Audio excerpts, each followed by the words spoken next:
Dalle discoteche alle sale slot, passando per congressi e fiere, tutti campi che necessitano di disposizioni anticontagio in vista delle prossime riaperture post-lockdown.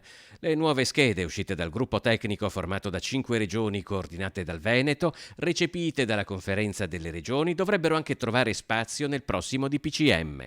Le linee sono le linee che voi già conoscete, quindi tutte quelle legate alla igienizzazione, a reazioni. Quando parliamo appunto anche di cerimonie, preferiamo sempre le cerimonie all'aperto. Per quanto riguarda anche i spettacoli, le discoteche, quindi prediligiamo anche qua tutto il discorso legato all'aperto. Il distanziamento è quello che è previsto, quindi il metro di distanza, l'utilizzo della mascherina all'interno, non all'esterno. Più o meno quindi le misure rimangono quelle conosciute, ma contengono comunque inevitabili variazioni a seconda dei settori cui vengono applicate. Per le discoteche, ad esempio, si aggiungono le misure per il ballo, peraltro consentito solo all'esterno. È stato individuato un indice per quanto riguarda appunto il distanziamento, che è quello legato ai 2 metri di distanziamento per le attività fisiche. Ma cosa vuol dire? Un indice quindi legato però alla capienza della pista da ballo.